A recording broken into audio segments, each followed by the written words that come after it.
തിരുവനന്തപുരം ചെമ്പഴന്തിയിൽ ക്ഷേത്രക്കുളത്തിൽ +2 വിദ്യാർത്ഥി സൂരജ് മുങ്ങിമരിച്ച സംഭവത്തിൽ ദുരൂഹത ആരോപിച്ച് കുടുംബം. സുഹൃത്തുക്കൾക്ക് പുറമെ മുൻപ് സംഘർഷത്തിൽ ഏർപ്പെട്ട 2 പേർ കൂടി കുളിക്കാൻ ഉണ്ടായിരുന്നതായി ബന്ധുക്കൾ ആരോപിച്ചു.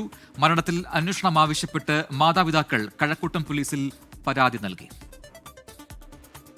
ചേങ്കോട്ടുകോണം സ്വദേശിയായ സൂരജ് ചെമ്പഴന്തി ഇടത്തറ ക്ഷേത്രക്കുളത്തിൽ മുങ്ങിമരിച്ചത് ഇക്കഴിഞ്ഞ വ്യാഴാഴ്ച.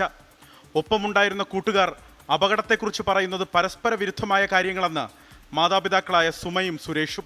സംഘത്തിലുണ്ടായിരുന്ന 7 സുഹൃത്തുക്കൾക്ക് പുറമെ മുമ്പ് സംഘർഷത്തിലേർപ്പെട്ട 2 പേർ കൂടി കുളിക്കാനുണ്ടായിരുന്നത് സംശയം ജനിപ്പിക്കുന്നു. കൂട്ടുകാരുടെ പെരുമാറ്റത്തിലും മാറ്റം. ഇതാണ് ദുരൂഹത വർദ്ധിപ്പിക്കുന്നതെന്ന് മാതാപിതാക്കളും ബന്ധുക്കളും. ഞങ്ങൾ ചെന്നപ്പോഴാണ് മോനെ വെള്ളത്തിൽ നിന്ന് പൊക്കിയെടുത്ത് കരയെ കൊണ്ട് കിടത്തിയത്. അപ്പോഴത്തേക്ക് ഒരു പയ്യെ എന്നെ കണ്ട് ഞാൻ ചോദിച്ചു, എടാ അവ എവിടെയിടാന്ന് കേട്ടപ്പോൾ അവ എന്നെ കണ്ടുകൊണ്ട് ഓടിക്കളഞ്ഞു. അവിടെ തിരക്കിയപ്പോൾ ഒരു അമ്മ പറഞ്ഞ എങ്ങനെയെന്ന് വെച്ചാൽ കുളത്തിൽ അടിപിടി നടന്നെന്ന്, അങ്ങോട്ടും ഇങ്ങോട്ടും അടി കൂടണമെന്ന് അമ്മ ചോദിച്ചപ്പം പറഞ്ഞെന്ന് അത് തമാശയ്ക്ക് കളിക്കണേനെന്ന് പറഞ്ഞെന്ന്. നമുക്കൊരു നീതി കിട്ടണം, എൻ്റെ മോൻ എങ്ങനെയാണ് മരിച്ചത് എന്നുള്ള നീതി കിട്ടണം. സൂരജിന് നീന്തൽ അറിയാമായിരുന്നുവെന്ന് സുഹൃത്തുക്കളും സാക്ഷ്യപ്പെടുത്തുന്നു. എന്നുവെച്ചാൽ അവർ 25 മീറ്റർ അങ്ങോട്ട് നീന്തി തിരിച്ച് 25 മീറ്റർ നീന്തും. മൊത്തം 50 മീറ്റർ അവൻ നീന്തിയാണ്.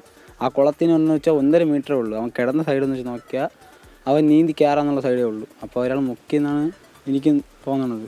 കുടുംബത്തിന്റെ ഏക ആശ്രയമായ മകന്റെ ദുരൂഹ മരണത്തിൽ അന്വേഷണം ആവശ്യപ്പെട്ട് മാതാപിതാക്കൾ കഴക്കൂട്ടം പോലീസിൽ പരാതി നൽകി. പരാതി നൽകി 3 ദിവസമായിട്ടും കഴക്കൂട്ടം പോലീസ് മൊഴിയെടുത്തില്ലെന്നും ആക്ഷേപം. സൂരജിന്റെ മരണത്തിൽ അന്വേഷണം ആരംഭിച്ചതായി കഴക്കൂട്ടം പോലീസ് പറഞ്ഞു. 24 തിരുവനന്തപുരം.